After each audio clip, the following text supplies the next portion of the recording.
Hello दोस्तों, मेरा नाम सिमा है।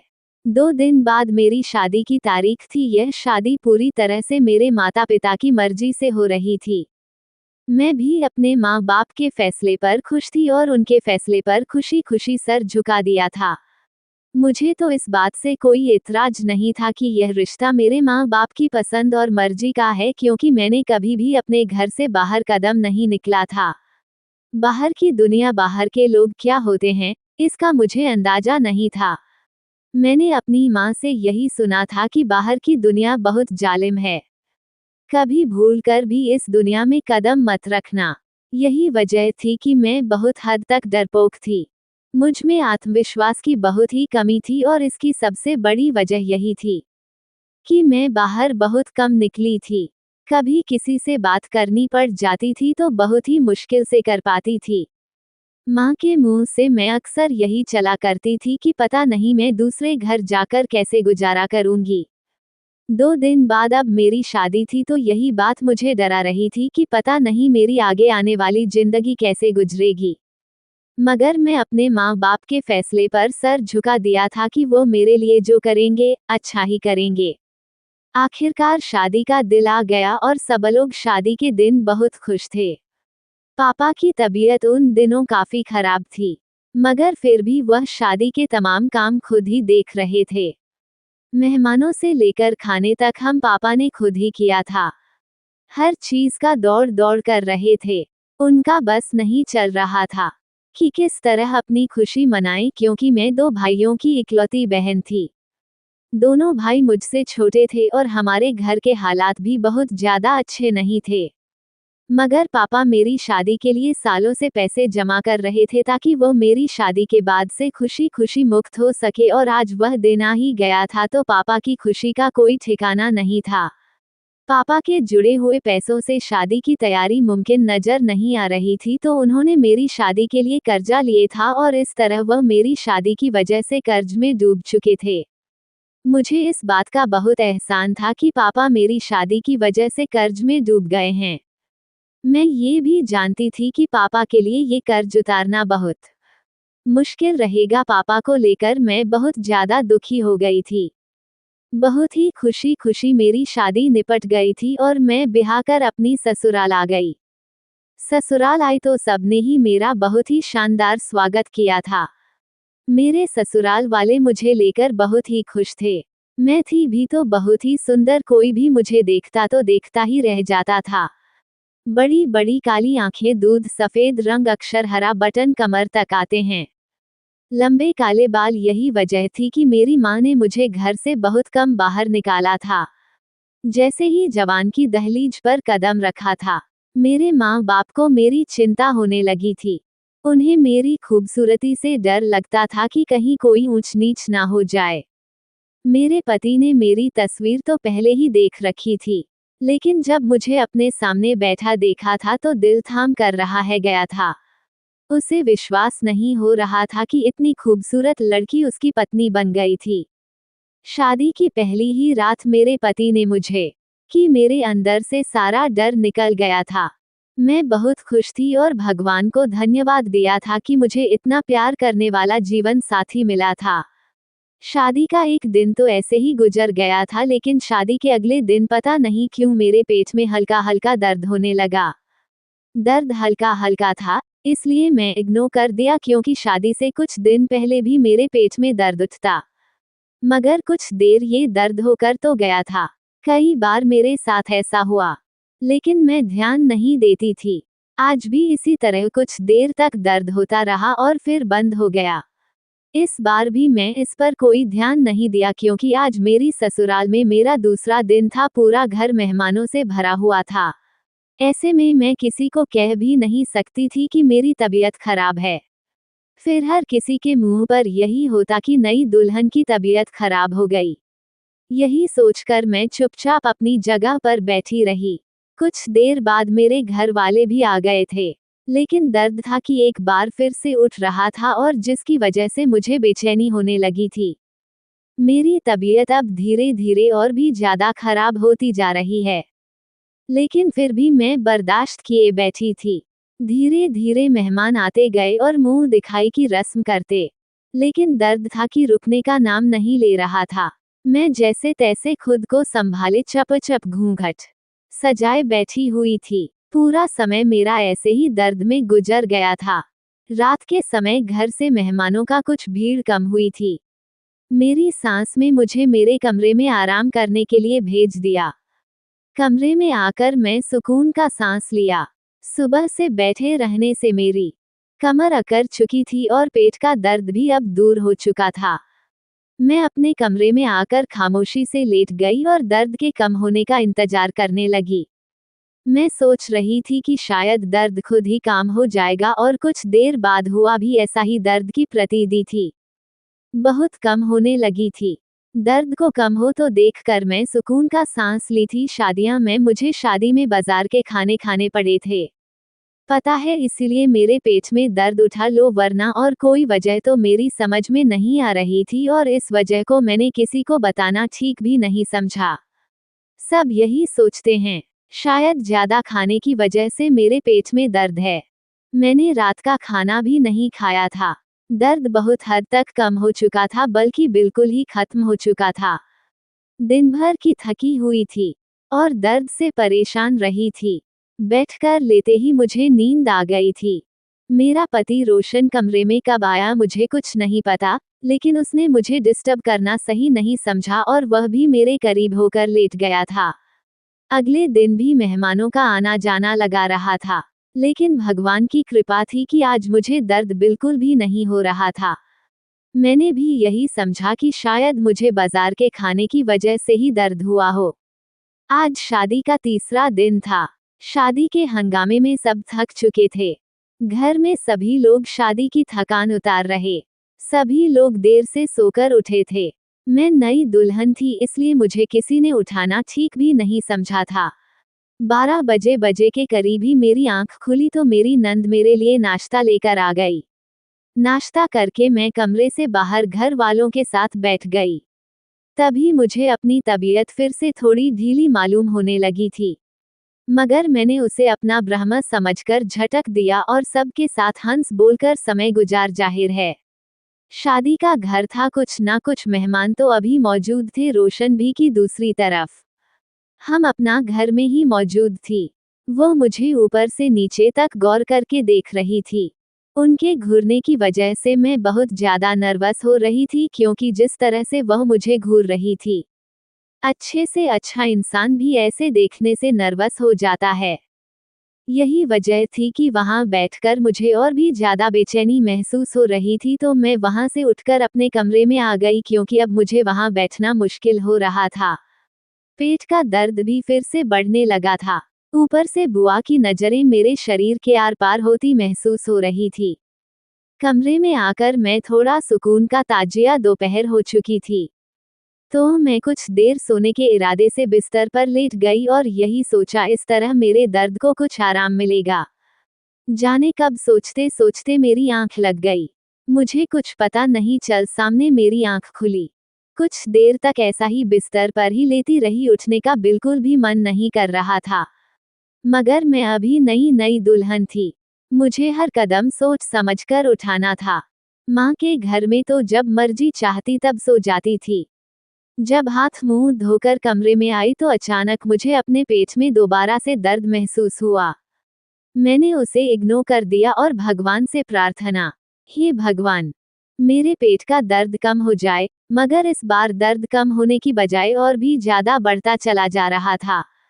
पेट में होते दर्द ने तेजी पकड़ ली थी। मेरी हालत खराब होती जा रही थी। मेरे अंदर अब इतनी भी हिम्मत नहीं थी कि किसी को आवाज लगाकर बताती कि मेरे पेट में दर्द हो रहा है। रोशन इस समय घर पर मौजूद नहीं था। काफी देर मुझे इसी तरह दर्द की तेजी से तड़पते गुजर गई थी। काफी देर बाद रोशन घर पर आया तो उसने मेरी खराब होती हालत देखकर मुझे मेरी तबीयत के बारे में पूछा, क्योंकि मेरा चेहरा पूरी तरह पीला पड़ चुका था। मेरे पति ने मेरी यह हालत देखी तो मुझे डॉक्टर के पास लेकर जाने की जिद करने लगा। मैं डॉक्टर के पास नहीं जाना चाहती थी, तो मैंने उससे घर में ही मौजूद कोई पेट दर्द की दवा मंगाई, तो वह खामोश हो गया और घर में ही मौजूद पेट दर्द की दवा लाकर मुझे दे दिया। मगर दवा खाकर भी मेरे दर्द को आराम नहीं मिल रहा था। लेकिन थोड़े समय के बाद दर्द की बेरी में कमी तो होने लगी, लेकिन पूरी तरह से नहीं रुका था। लेकिन फिर भी मैंने सुकून का सांस लिया। 1-2 घंटे सुकून से गुजर गए और मेरा पति रोशन भी अब रिलैक्स हो गया था। सबने मिलकर रात का खाना खाया, लेकिन मैं बस नाम के लिए बस थोड़ा सा ही खाया था, क्योंकि दर्द मुझे अभी हल्का हल्का महसूस हो रहा था। रोशन ने कहा कि अगर तुम्हारी तबीयत ठीक नहीं है तो तुम कमरे में जाकर आराम करो।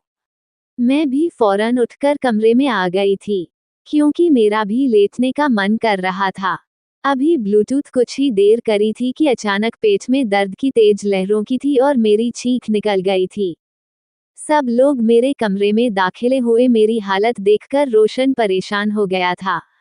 उसने मुझे डांट लगाते हुए कहा कि मैं पहले ही तुमसे कहा था कि चलो डॉक्टर के पास चलते हैं, लेकिन तुम नहीं मानी। शादी का तीसरा ही दिन था और मैं उनके साथ जाने से झिझक रही थी, मगर रोशन ने मेरी एक न सुनी और मुझे तैयार होने के लिए कहा और खुद भी तैयार होने लगा। मैं तैयार होकर कमरे से आई थी। मेरी तबीयत को लेकर परेशान थी। उन्होंने आशीर्वाद देकर हम दोनों को डॉक्टर के पास भेज दिया। डॉक्टर के पास पहुंचकर हम दोनों अपने नंबर के इंतजार में बैठ गए। अस्पताल में तरह तरह के मरीज आए हुए थे। किसी को अस्पताल में आकर खुशी मिल रही थी तो कोई अपने प्यारों के लिए भगवान से प्रार्थना कर रहा था। मेरे पेट में अब इतनी तेज दर्द था कि मुझे बैठा भी नहीं जा रहा था। दर्द की शिद्दत से मैं टहलने लगी थी। मुझे किसी भी पल चैन नहीं मिल रहा था। बेचैनी थी कि बढ़ती ही जा रही थी। रोशन ने मेरी बिगड़ी थी तबीयत को देखकर परेशान होता जा रहा था। जब मेरी तबीयत ज्यादा ही बिगड़ी तो मेरी बारी का इंतजार किए बगैर डॉक्टर के पास पहुंच गया और उनसे बात की। डॉक्टर ने जल्दी से मुझे इमरजेंसी में पहुंचा दिया और मुझे चेक करना शुरू कर दिया। उन्होंने पूछा, कहाँ दर्द है? मैंने उन्हें अपने पेट के उसे हिस्से पर हाथ रखकर बताया जहां दर्द हो रहा था। डॉक्टर को मेरे पेट दर्द की वजह समझ नहीं आ रही थी, लेकिन फिर भी उन्होंने कुछ दवाएं देकर हमें घर भेज दिया। घर आकर मैं दवाएं खाई, थोड़ा सुकून मिला और मैं सो गई। सुबह तक दर्द बिल्कुल ठीक हो गया था। मैं पहले की तरह ठीक हो गई थी, मगर फिर शाम होते होते मेरी तबीयत फिर से बिगड़ गई और मुझे फिर से अस्पताल ले जाया गया। इस बार डॉक्टर ने मेरा अल्ट्रासाउंड करवाने की सलाह दी और कहा कि अल्ट्रासाउंड की रिपोर्ट देखकर ही कुछ पता चल सकता है, और साथ ही यह भी कहा कि अल्ट्रासाउंड अभी इसी समय करवाने होंगे। कुछ देर बाद मेरा अल्ट्रासाउंड हो गया। अल्ट्रासाउंड की रिपोर्ट आने में अभी कुछ देर बाकी थी। मेरी तबीयत ज्यादा खराब होने लगी। समय मुझे दोबारा से इमरजेंसी में ले जाया गया और डॉक्टर ने मुझे दोबारा दर्द कम करने के इंजेक्शन लगा दिया। कुछ देर बाद अल्ट्रासाउंड की रिपोर्ट आई तो डॉक्टर उनकी रिपोर्ट लेकर मेरे साथ खड़ी थी, साथ ही रोशन भी बैठा हुआ था। मैं अस्पताल के बेड पर लेटी हुई थी। रिपोर्ट देखते ही डॉक्टर के माथे पर बल पड़ गए थे। काफी देर तक रिपोर्ट को देखती रही मगर मुंह से कुछ ना बोली। आखिरकार रोशन ने ही डॉक्टर से पूछा कि रिपोर्ट में क्या है। डॉक्टर ने जो कुछ कहा वह सुनकर मेरे तो होश उड़ गए और रोशन भी फटी फटी आंखों से डॉक्टर की तरफ देखने लगा। मुझे अपने कानों पर विश्वास नहीं हो रहा था कि डॉक्टर क्या बोल रही है। एक पल के लिए तो मुझे कुछ समझ ही नहीं आ सका कि डॉक्टर ने आखिर क्या कह दिया है, और जब थोड़ी देर बाद डॉक्टर की कही हुई बात मेरे समझ आई तो मेरे पैरों तले से जमीन ही निकल गई थी। मेरी हालत ऐसी हो गई कि जैसे मेरे शरीर में जान ही ना है। रोशन तो पहले डॉक्टर को फटी फटी आंखों से देखता रहा। उसके बाद उसने ऐसी नजरों से मेरी तरफ देखा कि मुझे ऐसा लगा कि इस जमीन पर मैं उसमें समा जाऊं। रोशन की आंखों में मेरे लिए साफ साफ अविश्वास दिखाई दे रहा था। वह मैं देख रहा था कि मैं कोई चोर हूं और मैं बस इस समय हालात को समझने की कोशिश क्या कि डॉक्टर की बात का जवाब मैं क्या बोलूं या अपने पति रोशन को क्या जवाब दूं। मेरा दिमाग तो जैसे सुन्न हो गया था। मेरी दुनिया एक पल में ही घूम कर रह गई थी। डॉक्टर ने कहा था कि कुछ महीने पहले तुमने अपनी प्रेगनेंसी गिरवाई थी, इसीलिए तुम्हारे पेट में दर्द हो रहा है। मेरी शादी को अभी सिर्फ 3 ही दिन हुए थे। ऐसा कैसे मुमकिन हो सकता था? रोशन ने डॉक्टर से कहा कि अभी हमारी शादी को सिर्फ 3 दिन ही हुए हैं तो। डॉक्टर हैरान हो गई और मुझे नफरत भरी नजरों से देखने लगी, जैसे मैं कितना बड़ा पाप कर दिया हूँ। डॉक्टर ने कहा कि इस बारे में तो आप अपनी पत्नी से ही पूछा, ना जाने कहाँ कहाँ गुल खिला करके आई है। डॉक्टर के मुंह से अपने लिए ये शब्द सुनकर पूरा कमरा घूमता हुआ महसूस हुआ था। रोशन मुझे खून भरी नजरों से गिर रहा था और मैं मुजरिम ना होते हुए भी उनके सामने बैठी थी।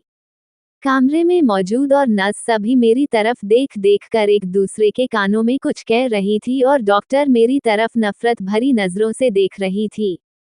रोशन काफी देर तक खामोश बैठा जमीन को घूरता रहा। मैं अपनी सफाई में एक शब्द भी नहीं बोल पा रही थी। डॉक्टर ने मुझे कुछ बोलने के लिए छोड़ा ही कब था, उसने तो सीधे मेरे को ही दागदार कर दिया था। मैं बस शौक की कैफियत में बैठी थी। मुजरिम ना होते हुए भी मैं अपने पति से नजर नहीं मिल पा रही थी। मुझे समझ नहीं आ रहा था कि मैं आखिर अपनी बेगुनाही का विश्वास कैसे दिलाऊं। मुझे इस समय अपनी माँ की बातें याद आने लगी, जब वह मेरी कम बोलने की आदत से परेशान हो जाया करती थी। मैं ये भी जानती थी कि मुझ में कॉन्फिडेंस की बहुत कमी है। मुझे अपने लिए कुछ बोलना ही नहीं आता और आज जब इतना खास मौका था, मेरे चरित्र पर बात हो रही थी, कीचड़ उछाला जा रहा था तो मेरे दिमाग सूख चुके थे। मेरा दिमाग जैसे बिल्कुल ही सुन्न हो चुका था। आज मुझे अपनी माँ की कमी याद की कि मैं अपने लिए बोलना कभी क्यों नहीं सीखा। कुछ देर बाद एक नर्स ने आकर मुझे ड्रॉप लगा दी ताकि मेरे पेट का दर्द रुक सके। वह ड्रॉप लगभग 2 घंटे में खत्म हुई। 2 घंटे में सूली पर गुजरे थे। सामने रोशन जमीन पर नजरें गाड़ी बैठा था और मैं अब तक डॉक्टर की इस बात पर हैरान थी।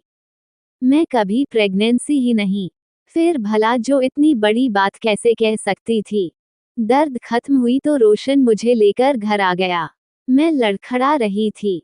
मुझे अपनी पति की लाल आंखें और गुस्सा देखकर खौफ महसूस हो रहा था। प्रेग्नेंट होना तो बहुत दूर की बात थी। मुझे तो मेरे पति के अलावा कभी किसी ने हाथ भी नहीं लगाया था। मैं बिल्कुल पवित्र थी तो भला डॉक्टर यह बात कैसे कह सकते थे। सोच सोच कर मेरे सर में दर्द होने लगा था। रोशन मुझे घसीटते हुए घर लेकर आया था। मैं अपने कमरे में चली गई थी और रोशन सीधा अपनी माँ के कमरे में चला गया था। उसने मुझे इस बारे में एक शब्द भी नहीं पूछा था। शायद डॉक्टर की बात पर ही विश्वास कराया था। मुझे एक बार भी अपनी सफाई का मौका नहीं दिया था। मैं अपने कमरे में बैठी इसी बात पर सोच सोचकर परेशान हो रही थी कि ना जाने अब आगे क्या होगा। इसी उलझन में बैठी आंसू बहा रही थी कि तभी कमरे का दरवाजा खुला और रोशन के साथ उनकी माँ भी कमरे में दाखिल हुई और कमरे में आते ही रोशन की माँ ने मुझे कोसना शुरू कर दिया कि कैसी चरित्रहीन बहू उनके गेल पड़ गई है। उन्होंने मेरी माँ और पापा को फोन लगाया और उन्हें ना जाने कितनी बातें सुनी और साथ ही यह भी कहा कि आकर अपनी बेटी को ले जाओ। ऐसी आवारा और चरित्रहीन बहू को अपने घर में नहीं रख सकते। इस मामले में रोशन बिल्कुल खामोश खड़ा था। वो बस खामोशी से अपनी माँ को मेरी माँ और पापा से बातें करते हुए सुन रहा था। मेरी आत्मा जैसे अंदर ही अंदर चीख रही थी। मैं अपनी सफाई में कुछ बोलना चाहती थी, लेकिन मेरे मुंह से कुछ भी नहीं निकल रहा था। हाँ, मेरी आंखों से आंसू बह रहे थे। मुझे किसी ने एक शब्द भी नहीं पूछा और सिर्फ अपना फैसला सुना दिया था। लेकिन इस समय मुझे अपनी बिल्कुल परवाह नहीं थी। सबसे ज्यादा परवाह मुझे अपने माँ बाप की थी।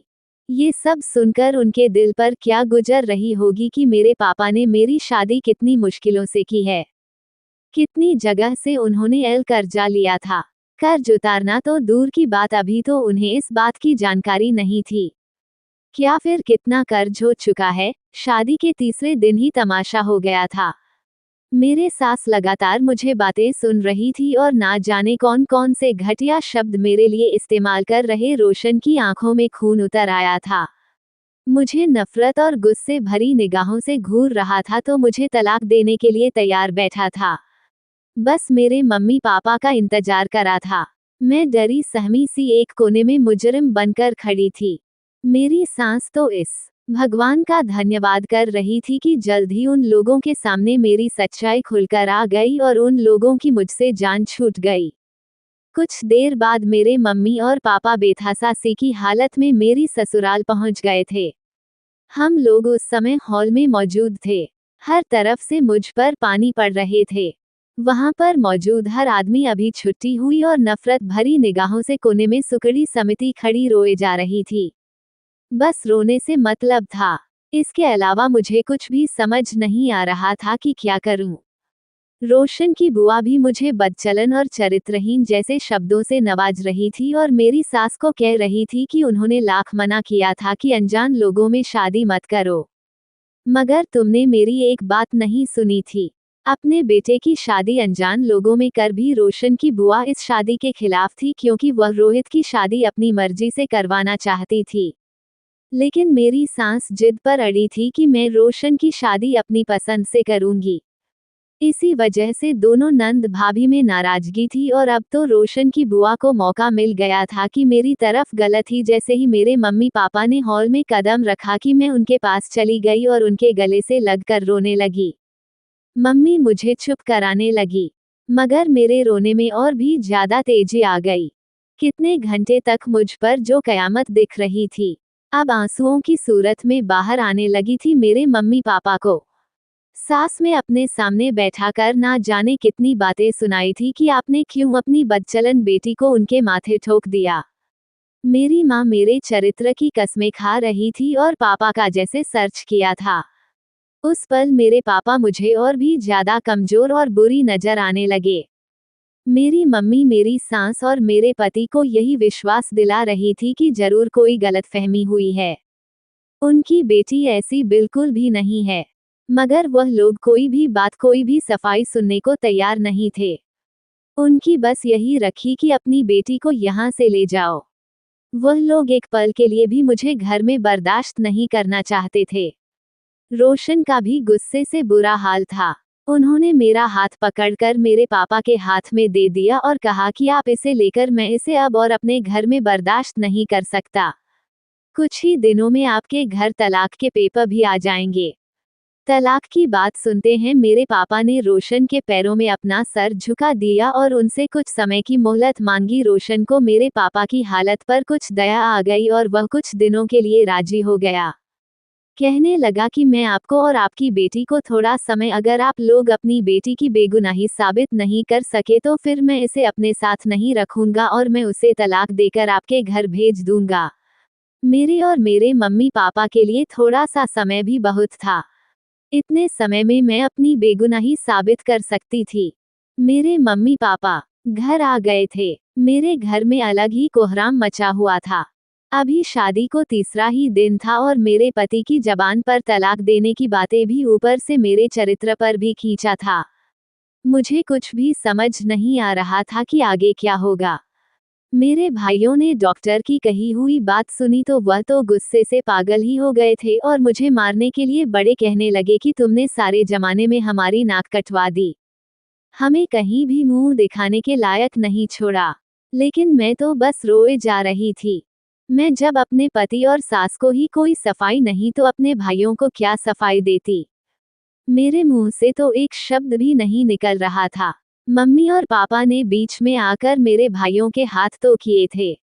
देखते ही देखते हैं ये खबर पूरे खानदान में फैल गई कि मैं शादी से पहले ही प्रेग्नेंट हो चुकी थी। ये सब लोगों ने अपने दांतों तले उंगलियां दबा ली थी। मम्मी पापा रात भर किसी सोच में अपने कमरे में बैठ रहे मेरे आने वाले फ्यूचर के बारे में बातें कर रहे थे और मैं अपने आने वाले कल के बारे में सोच सोच कर परेशान हो रही थी। पूरी रात जागते हुए आंखों में ही कट गई थी। मुझे एक पल के लिए भी टाइम नहीं मिल रहा था। सुबह जब मैं अपने कमरे से बाहर आई तो मम्मी पापा तैयार बैठे थे। मुझे देखकर मम्मी ने कहा कि तुम ही तैयार हो जाओ। मैंने मम्मी पापा से कोई सवाल नहीं किया और दोबारा अपने कमरे में जाकर तैयार हो गई। अपना हुलिया ठीक करके जब मैं बाहर आई तो मम्मी ने मुझे बताया कि वो मुझे लेकर दोबारा उसी डॉक्टर के पास जा रहे हैं ताकि मेरा दोबारा से चेकअप करवाया कि मेरे मम्मी पापा को बिल्कुल विश्वास नहीं था कि ऐसा भी हो सकता है। मेरे मम्मी पापा को मेरे ऊपर पूरा विश्वास था क्योंकि मेरी पूरी जिंदगी उनके सामने ही तो गुजारी। मम्मी पापा मेरे चेहरे पर से अच्छी तरह वाकिफ थे। वह चाहकर भी मेरे ऊपर शक नहीं कर सकते थे। रात भर बैठकर दोनों ने यही सोचा था कि उस डॉक्टर को मुझे दोबारा दिखाया जाए ताकि हकीकत खुलकर सामने आ जाए। हम लोग दोबारा हॉस्पिटल पहुंच चुके थे। मेरे पति को भी पापा ने फोन करके हॉस्पिटल ही बुला लिया था। रोशन आना नहीं चाहता था, मगर पापा ने ज्यादा ही तोड़ दिया तो वह खामोशी पर आ गया। अस्पताल में जब मेरा रोशन से सामना हुआ तो उसने मेरी तरफ देखना भी गवारा नहीं किया। मैं आंसू पीकर रह गई। जब हमारा नंबर आया तो मैं मम्मी के साथ डॉक्टर के पास गई। डॉक्टर मुझे देखते ही पहचान चुकी थी, मगर जब मेरी मां ने उन्हें विश्वास दिलाया कि ऐसा हो ही नहीं सकता कि मेरी बेटी शादी से पहले प्रेग्नेंट हो गई हो, मैं भी डॉक्टर को बहुत विश्वास दिलाया कि मैं बिल्कुल पवित्र हूँ। प्रेग्नेंट होना तो दूर की बात थी तो डॉक्टर भी कुछ सोच में पड़ गई और उसने दोबारा से मेरा अल्ट्रासाउंड लिख कर दिया। मैं मम्मी के साथ दोबारा अल्ट्रासाउंड करवाकर फ्री हुई तो डॉक्टर ने कुछ देर बाद रिपोर्ट लेकर मिलने को कहा। ये समय में जैसे सूली पर गुजारा था। अगर आज भी अल्ट्रासाउंड की रिपोर्ट में ऐसा ही कुछ आता तो मेरा घर तबाह और बर्बाद होने से कोई नहीं बचा सकता था। यही वजह थी कि मेरा दिल भगवान से रो रो कर प्रार्थना कर रहा था कि अल्ट्रासाउंड की रिपोर्ट बिल्कुल सच है, वही तब सामने आए, वरना मेरा घर तो बर्बाद हो जाता। साथ ही साथ में बहुत बदनामी भी होती। मैं समाज में बदनाम होकर रह जाती है। ऐसी बदनामी का दाग था जो जिंदगी भर मेरे दामन से नहीं पूछ सकता था। कुछ ना करके भी मैं सबकी नजरों में मुजरिम बनी हुई थी और उस समय कोई नहीं समझ सकता था। मेरे दर्द को अपनों की आंखों में मैंने अपने लिए अविश्वास देखा था, जिसकी वजह से मेरा दिल खून के आंसू रो रहा था। कुछ देर बाद अल्ट्रासाउंड की रिपोर्ट आ गई और रिपोर्ट लेकर मैं एक बार मेरे साथ सिर्फ मेरी माँ थी। मेरे पापा और मेरे पति बाहर ही मौजूद है। कुछ देर बाद मेरी सास भी अस्पताल पहुंच चुकी थी। उनके जुबान पर तो यही था कि आप कौन से डॉक्टर को दिखाना बाकी रह गया है। वह रोशन से कह रही थी कि इस चरित्रहीन लड़की को तलाक देकर मामला खत्म करो, मगर शायद रोशन को भगवान का डर था। वह तलाक देने से पहले अच्छी तरह सब कुछ छानबीन कर लेना चाहता था ताकि कहीं उसके हाथ में कुछ गलत फैसला ना हो जाए। इसलिए वह अपने आप को रोका हुआ था। मैं मुजरिमों की तरह डॉक्टर के सामने सर झुकाए बैठी थी। कुछ ही देर में डॉक्टर के पास मेरे पति और सास भी आ गए थे और मेरे पीछे मेरे सारे घर वाले खड़े थे। डॉक्टर के जुबान से निकलने वाले शब्द मुझे नहीं दे सकते थे या फिर मुझे मौत की गहराइयों में भी भेज सकते थे। मेरी जिंदगी की डोर अब डॉक्टर के हाथ में थी और मैं डॉक्टर के मुंह से निकलने वाले फैसले का इंतजार कर रही थी। कुछ देर तक डॉक्टर मेरी रिपोर्ट देखती रही। फिर उसने मेरी पिछली रिपोर्ट मांगी जो मैंने अपने बैग से निकालकर डॉक्टर के सामने रख दी। बहुत देर तक हम उसी से दोनों रिपोर्ट को चेक करती रही। चेहरे पर अजीब सी एक्सप्रेशन थे। कुछ देर बाद डॉक्टर के चेहरे पर चौंकने वाले हाव भाव पैदा हो गए थे, जैसे कुछ गलत हुआ है। डॉक्टर ने मेरी आज की रिपोर्ट मेरे सामने रखते हुए कहा कि मेरे पेट में दर्द की वजह बाहर का खाना था जिसकी वजह से मेरे पेट में दर्द हो। मेरे लीवर पर सूजन आ गई थी तभी इतना दर्द हो रहा था। डॉक्टर ने मेरी मां से कहा कि आपकी बेटी प्रेग्नेंट नहीं थी। मेरी सास ने फौरन कहा कि पिछली रिपोर्ट में आपने बताया था कि यह प्रेगनेंसी। डॉक्टर ने बताया, जिसे सुनकर मेरे पैरों तले से जमीन निकल गई। डॉक्टर ने कहा कि पिछली रिपोर्ट नाम की वजह से गड़बड़ हो गई थी। मेरा नाम सीमा शर्मा था और जिस औरत की रिपोर्ट मेरे पास थी उसका नाम भी सीमा शर्मा था। उसका कुछ महीने पहले ही गर्भपात हुआ था, जिसकी वजह से उसके पेट में दर्द था। नाम की एक जैसे होने की वजह से सारी गलतफहमी हुई थी। डॉक्टर ने अपनी गलती मानकर हम सब से माफी मांगी। मेरा दिल तो उस समय भगवान को याद करके रो पड़ा था। पति और सास शर्मिंदगी से सर झुकाए खड़े थे तो मेरे पापा ने आगे बढ़कर मुझे गले से लगा लिया। कहा कि यह सब एक गलतफहमी का नतीजा था और इस तरह मेरा घर बर्बाद होने से बच गया। रोशा ने मुझसे माफी मांगी। मैंने भी रोशन को माफ कर दिया क्योंकि गलती तो उनकी भी नहीं थी। उस समय हालात ही कुछ ऐसे थे, जो भी सुनता उसके दिमाग में गलत ख्याल ही आते।